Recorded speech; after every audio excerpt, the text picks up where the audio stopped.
gente de Greystar que nos cuente un poco de su visión. Tenemos a Tom Livelli y a Patricio Fernández.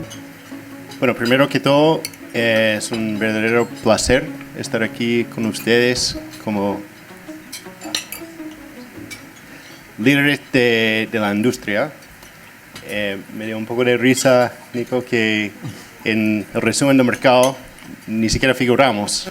Entonces, ¿para qué estamos aquí exponiendo? En el fondo somos innovadores en esa industria que uno puede argumentar que fue su inicio empezó en Inglaterra. Nosotros empezamos con esa industria en Estados Unidos en el año 93 y hoy en día somos el más grande en el mundo. Tenemos bajo administración unos 500,000 unidades y tenemos 3 patas del negocio. No sé, me imagino que la mayoría de ustedes ya nos hemos conocido en algún lado, pero las patas del negocio son administración, inversión, somos gestores de fondos, salvo en Chile, y el desarrollo de la construcción. Y en cada pata, en Estados Unidos somos lo más grande y hemos ido expandiendo primero hacia Europa. Un cuento un poco interesante de cómo llegamos a Latinoamérica. Empezamos en México y llegamos a Chile hace un par de años. Y con la mirada específicamente a no entrar comprando activos existentes, sino desarrollando o trabajando con otros desarrolladores para administrar un producto que nosotros creemos que está más hecho a la medida para renta residencial. Y hay ciertas cosas que son, yo creo que destacados en cómo se diseñe o como el diseño de ese producto, lo cual vamos a tocar. Teníamos entendido que esa presentación era, el propósito era relacionar la industria multifamily directamente con la construcción sostenible y la innovación. Entonces, hicimos una presentación que se trata más de proyectos sostenibles, pero con también una mirada un poco distinta, yo creo, para desafiarlos a examinar sus creencias y sus supuestos acerca de la sostenibilidad, la construcción sostenible. Creo que tenemos una perspectiva un poco distinta. Bueno, aquí estoy con Patricio Fernández, que es nuestro gerente de desarrollo, y también nos acompaña Rodrigo Espinosa, el director de inversiones para nosotros. Está ahí al fondo de la mesa. Ahora, pusimos esa lámina porque yo creo que cuando uno piensa en un proyecto sostenible es como uno sueña con un edificio así, que se ve choro, que tiene techo verde, tiene como, no sé, una pinta muy innovador. Pero no siempre se trata de eso. En Estados Unidos hay un término, no sé si ustedes lo conocen, se llama greenwashing. Y eso significa que como pintar verde cualquier cosa para que se vea sostenible, pero en el fondo no es tan sostenible. Y uno tiene que pensar en muchos factores y yo creo que son factores bastante más básicos de qué significa la sostenibilidad. Y hay unos ejemplos de como un techo verde, energía renovable, fachada LED, certificación LEED, que son cosas que en algunas circunstancias hacen mucho sentido, pero en otros hay una pregunta de si se paga o no se paga. Entonces, para nosotros la sostenibilidad toma otra forma. Nosotros pensamos en ciclo de vida de un producto. Cuando uno piensa en varios aspectos de un edificio, uno tiene que pensar en la huella de carbono total, no solamente del edificio, pero lo que requiere para llevar los productos al edificio, la instalación, todo como ciclo de vida. Sostenibilidad en el tiempo, sostenibilidad económica, toda esa cosa, minimizar externalidades negativas. por ejemplo, impacto a tránsito, impacto al ambiente o al barrio, y maximizar externalidades positivas. Un poco lo mismo, como aportar al entorno y al barrio. Ahora, rápidamente, como Nico dijo, cuando hablamos de multifamily o renta residencial, estamos hablando de un edificio donde hay un solo propietario. No estamos hablando de edificios donde hay unidades en renta, pero hay varios dueños. Y en el fondo, eso, me imagino que ustedes conocen bien la portada de Vitacura, que fue un edificio en su momento de lujo, y es de multipropietarios, entonces tiene sus desafíos en mantenerse vigente en el tiempo, mientras que un edificio como lo de al lado que tenemos en Miami es un edificio de un solo propietario que permite que se mantiene mejor en el tiempo. Yo creo que otro ejemplo súper relevante es Apumanque y Parque Arauco, donde Apumanque en su momento fue bastante mejor que Parque Arauco, pero hoy en día Parque Arauco pasó a Apumanque por tener la flexibilidad de tener un solo propietario que puede adaptarse en el tiempo. Entonces, cuando nosotros estamos pensando en sostenibilidad, y en el fondo no es solamente sostenibilidad, sino es la raíz del negocio que permite que sea rentable, que sea exitoso los proyectos, hay que evitar la obsolescencia en el tiempo. Y eso es, mirando atrás, lo que multipropietarios no permite. Y como todo el tema de copropiedad en Chile es bastante desafiante, y yo creo que es mucho más fácil ser, entre comillas, sostenible y evitar la obsolescencia en el tiempo teniendo un edificio en una sola mano. Optimiza eficiencia en operaciones, y eso Pato más adelante va a hablar un poco del diseño y cómo diseñamos para optimizar las operaciones y aportar a la comunidad, que seamos un buen vecino y cuidamos al entorno, que eso aporta al negocio, y es como una relación bastante, hay sinergia, digamos. Ahora, nosotros tenemos un acercamiento al negocio un poco distinto al resto en Chile, porque cuando Greystar nació por el lado de operaciones. El fundador entendió que son las operaciones que generan valor para los activos. Entonces empezamos administrando, luego de administración empezamos a levantar fondos para captar el valor que estábamos generando a través de la administración, y en virtud de toda la información que estuvimos recibiendo, como qué funciona bien o no bien en cuanto al producto, ahí empezamos a desarrollar. Entonces el desarrollo fue la última etapa para nosotros y nuestro negocio, y operación la primera. Mientras que acá yo creo que es un poco al revés, que son inmobiliarias que están desarrollando ese producto sin tener la experiencia de administración, y eso yo creo que va a experimentar una evolución importante en el tiempo cuando uno va aprendiendo de cómo es la administración de estos activos. Y en el fondo siempre hablamos de hardware y software y cómo conversan. Software siendo como la cosa blanda de administración, y hardware como la cosa dura, como los ladrillos, el edificio en sí. Y es obviamente importante que uno apoya al otro. Y Nico dijo algo bien interesante bueno, los tres factores de demanda, infraestructura y alza de precio, lo cual creo que tiene más que ver con regulación o temas normativas. Yo diría que la cosa más importante que todo es la demanda. Y no es yo creo que no es una demanda nueva. sino siempre hay personas arrendando, o hay siempre una cierta demanda para arriendo, porque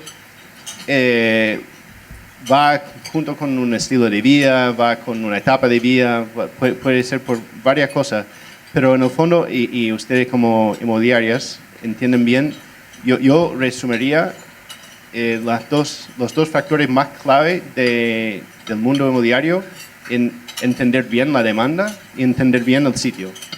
Y si uno logra esas dos cosas, ahí tiene un desarrollo exitoso.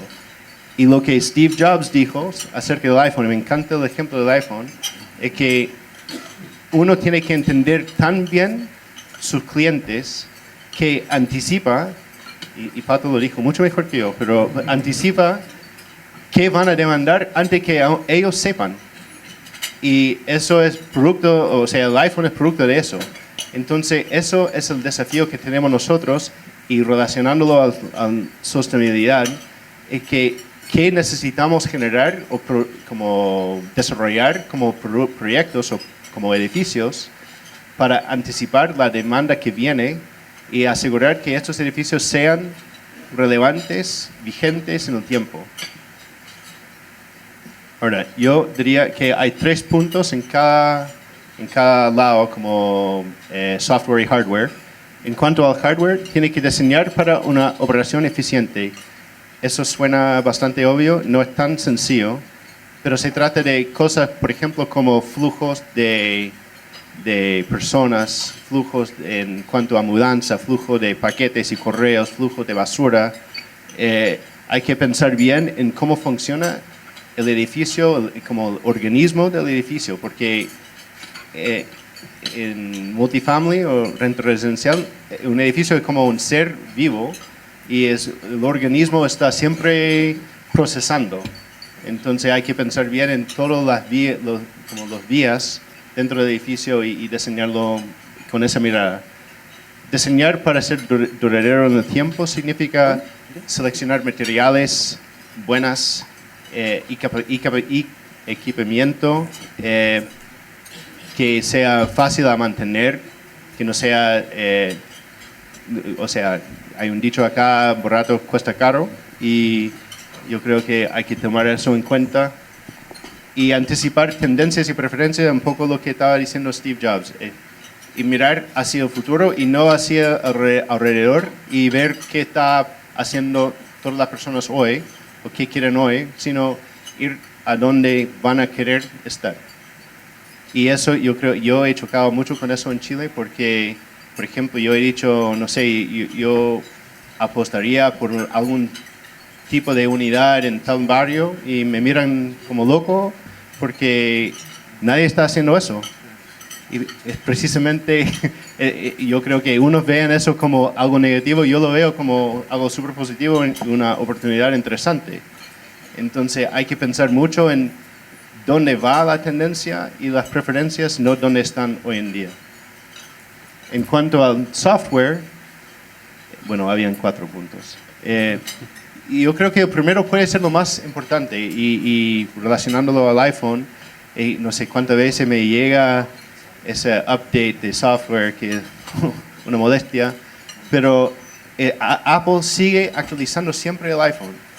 Y eso es algo crítico para los edificios multifamily, que siguen manteniéndose en el tiempo, que siguen actualizándose para evitar la obsolescencia y efectivamente lo que pasó con la portada. Buen mantenimiento va de la mano con un buen sistema de control, pero un buen mantenimiento yo creo que también en cuanto a sostenibilidad, mantención preventiva es mucho más barato que mantención reactiva. Y cuando uno está pensando en sostenibilidad, si uno no está manteniendo bien su edificio, entonces las cosas básicamente o quebran o fallan o sean como básicamente desechables. Yo creo que es mucho más sostenible, es como un auto. Uno maneja un auto viejo pero bien mantenido, es más sostenible que comprarse un auto nuevo cada 2 años. Otro ejemplo interesante y recién, Greystar ha chocado mucho en el mundo con Airbnb, porque efectivamente nosotros no estrictamente permitimos que nuestros arrendatarios subarriendan sus unidades. Y pasa que Airbnb, yo creo que es más que 20% de su negocio proviene de edificios de Greystar. Entonces, está pasando. Y podemos o ignorarlo o abordarlo directamente. Entonces, ya estamos en conversaciones con Airbnb.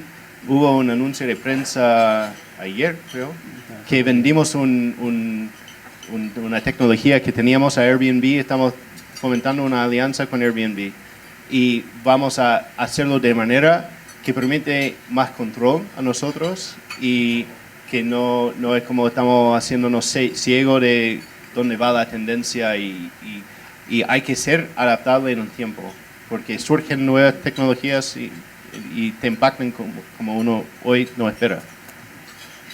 Ahora, eso es una pregunta bien, bueno, evitaría la palabra, no sé cómo reemplazarlo siendo gringo, pero el iPhone fue chilenizado. Muchas personas nos preguntan cómo vamos a chilenizar el estándar de Greystar.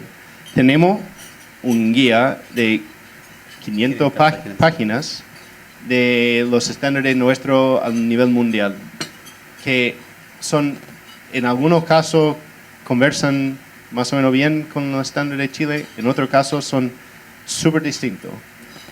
Y no es tan fácil, si en estricto rigor seguimos o implementamos todos los estándares nuestros, estaríamos fuera del mercado por lejos. Eso ha sido un gran desafío para nosotros. Yo creo que todavía no tenemos la respuesta perfecta, pero en el fondo estamos chilenizando los estándares nuestros porque queremos ser relevantes en el mercado y no queremos hacer un proyecto y irnos.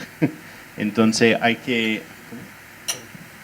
Además tiene que pasar de un asunto transaccional, el construir, desarrollar y hacer una oferta determinada para la venta supone un evento una vez en el tiempo donde cumples con ciertas demandas. Esto no tiene un enfoque transaccional, es hotelería. Las demandas que te condicionan hoy día tu arriendo están vigentes hoy día, pero de los siguientes 5 años van a ser diferentes y tú eres dueño de esto por 20 años, entonces tienes que adaptarte y tienes que ir siguiendo a esa demanda. Bueno, en ese sentido hay que tener mucho cuidado con cómo se insertan este tipo de proyectos en el entorno, cómo vas mitigando y también cómo vas generando círculos virtuosos con la comunidad. Pueden haber plazas al frente. Yo creo que más de algún operador de multifamily ya se ha topado con el problema de que los focos en la calle están quemados y se tiene que meter la mano al bolsillo y mejorar el estándar del barrio. O sea, hoy día nos tenemos que transformar como operadores de multifamily en el mejor vecino de la cuadra. Tal vez, Pato, pues, porque de hecho ayer incluso estuvimos en una discusión larga para un proyecto en particular. Teníamos un presupuesto efectivamente teníamos un presupuesto base, eso es el edificio que queremos comprar con el fondo que tenemos con Credit Corp. Y después teníamos un presupuesto para extras o adicionales para llegar al estándar nuestro. Y cuando costeamos todos los extras, llegamos a un monto 2 veces más o menos de lo que teníamos presupuestado. Entonces ahí tenemos una discusión larga de qué cortamos y como apostando de cuáles serían los elementos más importantes para mantener la relevancia en el tiempo, porque ahí es como un caso real de, tenemos recursos escasos, limitados, ¿qué hacemos para hacer ese negocio rentable, factible y a la vez lograr la misión nuestra que es mantener la relevancia en el tiempo y no construir edificios o comprar edificios que en 10 años más serán obsoletos. Entonces, ¿quieres comentar de...? O sea, el caso específico era, yo hablaría de los 2 puntos principales, era o agrandábamos las terrazas o hacíamos más altura de piso a piso en los departamentos y en el fondo habían personas que estaban en la línea de agrandar las terrazas porque es un driver transversal en todos los segmentos, súper relevante para los chilenos en general, porque tenemos un súper buen clima, lo que quieran, pero cuando les dije, oye, pero ¿qué es lo que pasa? Si es que va a tener un pasillo con 2 metros 25 de altura, va a ser realmente un desastre. ¿Cuál va a ser la percepción de eso? Y si es que traemos al segundo a bordo a Bill, que debe medir 1,97 m, ve el edificio, yo creo que ahí sí que termina de matarnos. Pero... Yo estuve mucho más al lado de altura. Sí. Yo creo que también por la experiencia que yo he tenido en otra parte de agrandar la terraza, para mí es un pasillo, porque primero significa más espacio para que la gente colocan sus pertenencias. Y básicamente necesitan un lugar donde salir a fumar un pucho. Eso, y tener más espacio para poner cosas no hace parecer bien el edificio. Y también queremos empujar que las personas no viven en su departamento, que viven en los espacios comunes para que el edificio tenga vida. Entonces eso también es un punto clave para nosotros y juega en contra a tener edificios o terrazas más grandes. Pero habían varios otros puntos como que son bien importantes, como ventanas y marco PVC versus aluminio, que sumando, no sé, 300 departamentos cuesta mucho en total. Pero habían, no sé, como 60 capítulos o ítems que teníamos que discutir y recortar la mitad, efectivamente. Ahora, no todas las partidas empujan a tener un edificio que sea una jaula de oro, para decirlo en forma sencilla. Hay otras cosas donde también hay que preocuparse de cómo va a ser la mantención en el largo plazo. O sea, a nosotros no nos haría sentido, por ejemplo, poner puertas barnizadas, porque después en la operación va a ser un problema tener a un personaje que esté barnizando las puertas. O sea, por el tipo de operación que vamos a tener, va a haber un personaje en el edificio que va a estar prácticamente todo el año pintando departamentos. Si a eso le sumamos que tiene que barnizar puertas, empieza a pegarnos directamente en el negocio, y eso hace que sea un edificio más caro de operar y de arrendar en la práctica, en la línea final. Bueno, eso es una lámina que me imagino que ustedes todos entienden súper bien. Que lo mejor en términos de cuándo influir el diseño de uno de estos proyectos lo antes posible. Y mientras que va bajando la posibilidad de cambiar el diseño, va subiendo el costo de los mismos cambios. Bueno, dale. Yo lo cuento. Eso es más o menos como el nivel de riesgo dentro de un edificio a nivel de postventa. Eso pensando en un edificio normal que lo desarrollamos, lo construimos y después del año 0 empieza a correr la postventa. Vamos a tener un periodo de 3, 5 y 10 años donde va bajando el riesgo en términos de lo que tenemos que hacer y los recursos comprometidos para poder ir mitigando eventuales problemas. Esto podría ser como una percepción de qué es lo que pasaría si un edificio de venta lo transformamos en renta. ¿Cuál es el riesgo después del año 10? ¿Qué es lo que vamos a tener que meterle? Y la percepción es que esto va a ser pareja, vamos a meterle cierta cantidad de plata anual, siendo que los riesgos, en la medida que se va envejeciendo el activo, son totalmente distintos. Y eso fortalece la tesis de que tenemos que preocuparnos mucho de la calidad de los materiales, más que de si son caros o son baratos, hay que preocuparse de que sean los materiales idóneos. Y lo que realmente es, en términos de costo, así se comporta un edificio en el tiempo. Entonces, nos tenemos que preocupar de la puesta en marcha del edificio. Después, cuando entre en régimen, va a tener un periodo más o menos estable, pero en el tiempo se va a poner una tarea muy compleja que si no tomamos las decisiones aceptadas, puede ser un problema bastante más serio.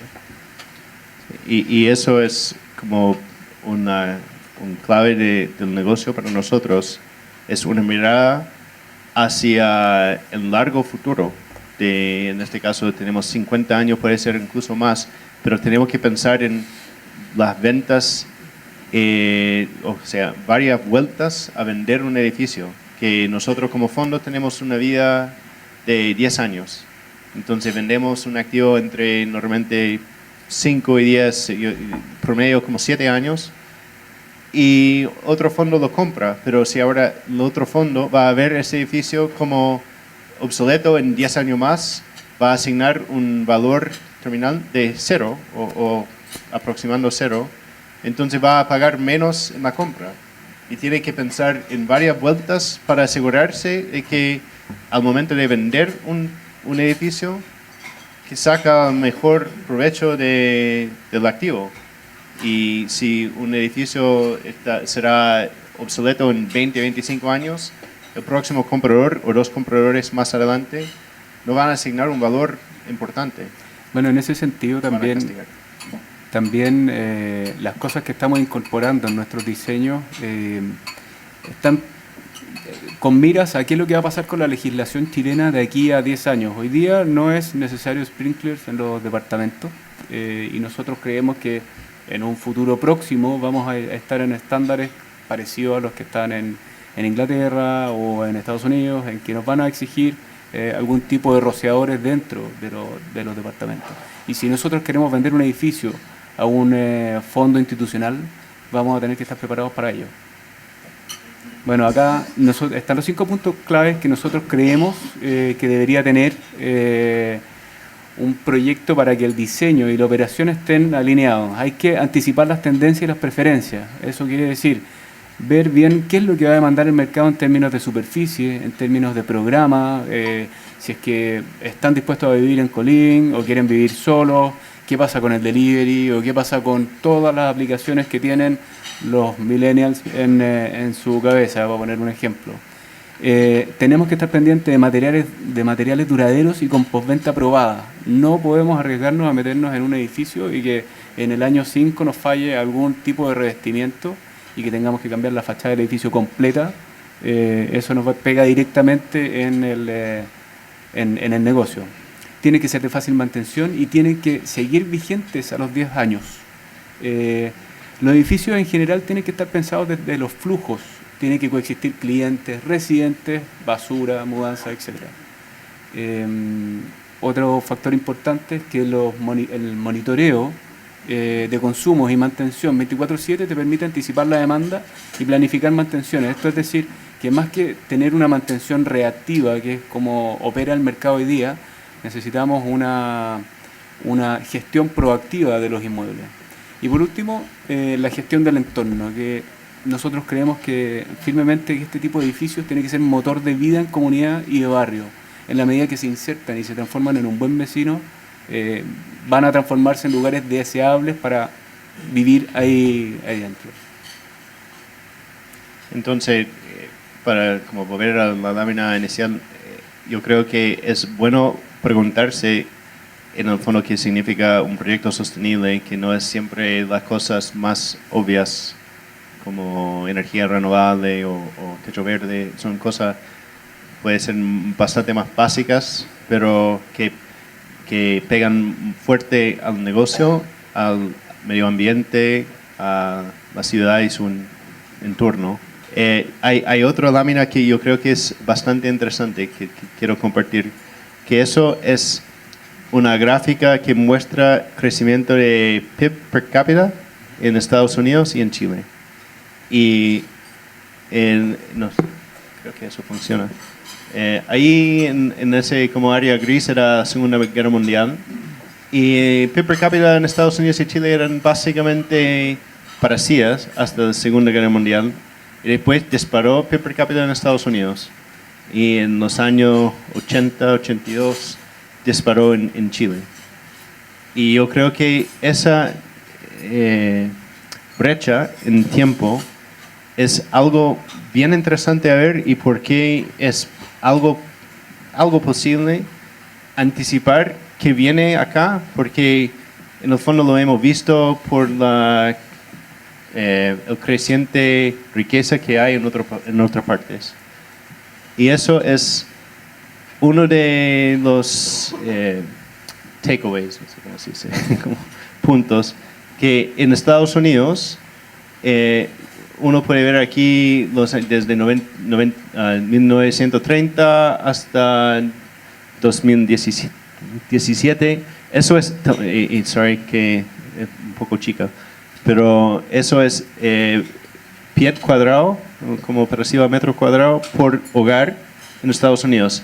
Era bastante plano como 1930, 40, 50, no cambió nada. De hecho, bajó un poco y ahí en 60 empezó a subir, pero realmente en año 80 disparó y creció 2 veces sobre ese tiempo, mientras que el tamaño de hogar empezó a achicar.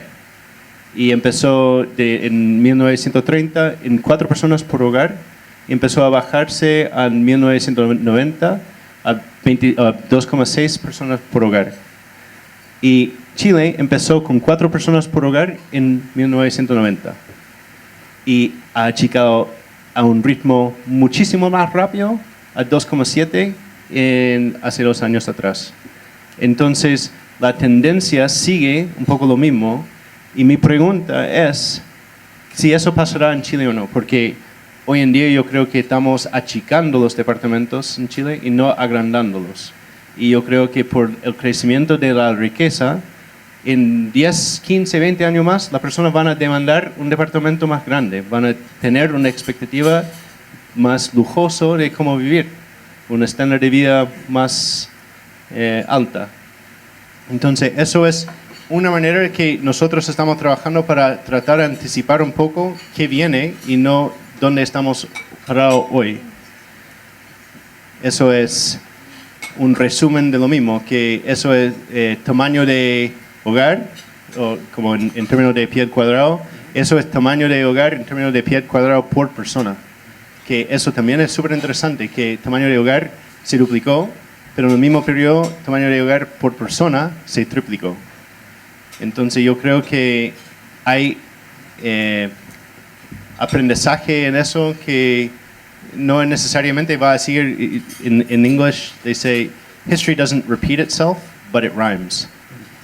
Entonces yo creo que hay cosas que podemos sacar de eso que no necesariamente será igual, pero hay que anticipar cambios. Bueno, eso es. Tenemos un montón de otras láminas, pero paramos ahí y abierto a preguntas. Muchas gracias por sufrir mi mal español. Y muchas gracias, Tom. Gracias, Patricio.